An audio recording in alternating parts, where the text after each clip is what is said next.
Hello guys, मैं आप सभी का स्वागत करना चाहती हूँ हमारे क्रिस्टल आर्ट स्टडी चैनल पे। तो आज हम पढ़ेंगे हमारा लेक्चर 5। उसका नाम क्या है? Element and principle of arts. तो किस तरह क्या एलिमेंट्स है, क्या प्रिंसिपल है हमारे आर्ट्स के, जिससे हम लोग पेंटिंग, स्कल्पचर्स ये सब हम लोग करते हैं। तो चलिए आगे स्टडी करते हैं। तो सबसे पहले आता है एलिमेंट ऑफ आर्ट। तो element of art are the basic fundamental that necessary to understand in order to make a technical correct authentically beautiful piece of art. तो एलिमेंट ऑफ आर्ट को होना बहुत ही ज़्यादा इम्पॉर्टेंट है। क्यों?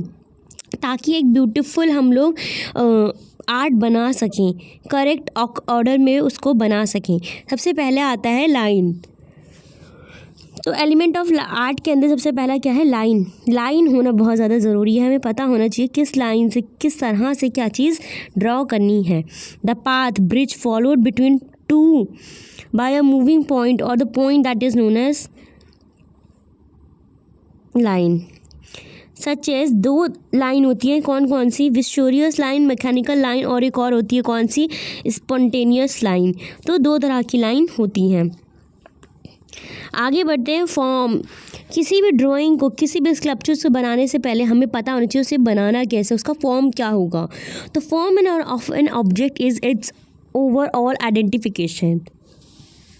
Form of an object are or a work of art can be created by combining two a more different shapes. तो अलग अलग शेप्स को जोड़ के एक फॉर्म बनाया जाता है, जिसकी हाइट, विड्थ, डेप्थ क्या होगी वो सब हम पहले से डिसाइड करते हैं। तो दो टाइप का फॉर्म क्या होगा? सिस्टमैटिकली और असिस्टमेटिकल। तीसरा आता है शेप।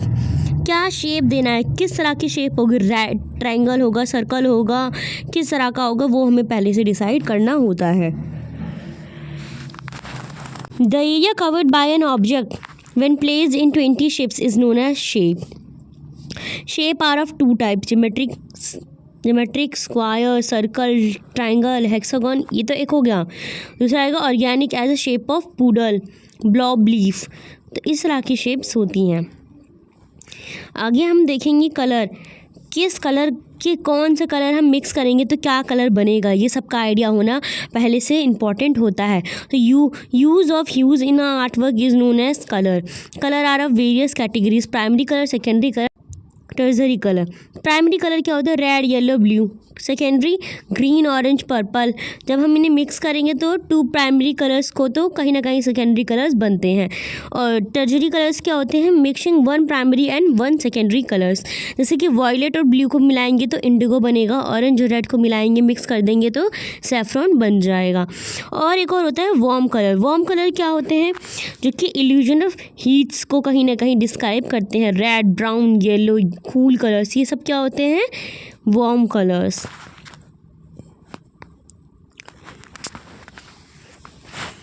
फिफ्थ वन आता है टोन। क्या होगा? Value is a use of a colour, light और डार्क होगा या फिर के शेड में होगा। थिकनेस क्या होगी कलर्स की, ये सब ये पहले से हम लोगों को पता होना चाहिए। Texture. Identity of a surface is known as texture line. Shading and colour plays an important role in create different textures. 7 space. कितनी स्पेस देनी है किस जगह पे, ये चीज़ भी पता होना चाहिए। The area between the two foreground and background the object of composition is called shape. It is divided into two category. सबसे पहले आती है पॉजिटिव और नेगेटिव। पॉजिटिव स्पेस क्या होता है? जब shapes are covered by shape और अ मेन सब्जेक्ट होना चाहिए। और नेगेटिव में क्या आता है? Area around the subject matter. Principle of art. The principle of art are some basic rules and guidelines that need to be studied before creating an artwork. तो किसी भी आर्टवर्क को क्रिएट करने से पहले हमें प्रिंसिपल ऑफ आर्ट, उसकी guidelines, उसके रूल्स को पढ़ लेना चाहिए। Balance is an art work refers to the use and placement of elements in such a way that no particular element is the test of element in the composition. Balance can be classified into 3 types. तो 3 तरह की balance होती है। Formal, systematical balance, informal, asystematical balance, radical balance. Rhythm, movement किस तरह की होगी एक आर्ट में वो पता भी होना कहीं ना कहीं ज़रूरी होता है। आगे हम देखेंगे is an area artwork refers to the management of size, किस तरह का साइज़ होगा। वैरायटी क्या है, डिफरेंट कलर्स के,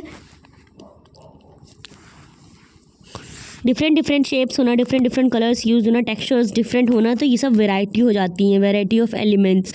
हार्मनी क्या है, use of similar elements of art bring harmony to an artwork. For example, color is an important element to add harmony to an artwork. Emphasizes in center of interest in work of art. The most important elements where the viewer focus the focal point. सबसे ज़्यादा बीच में जो है वहाँ पे कहीं ना कहीं बहुत ही अच्छा अट्रैक्टिव हमें हारमनी देनी चाहिए कलर्स के थ्रू। सो गाइज ये हमारा elements and principle of arts का था। Thank you for watching this lecture. और ये हमारी जीमेल आईडी है, यहाँ पर आप अपनी कोई भी क्वेरी हो सेंड कर सकते हैं। ये हमारा टेलीग्राम चैनल है, जल्द से जल्द इसे ज्वाइन कर लीजिए, आपको पीडीएफ्स मिल जाएंगे सारे के सारे। और स्टडी मटेरियल्स कुछ भी चाहिए आपको, आप कमेंट कर सकते हैं। Thank you guys, bye bye.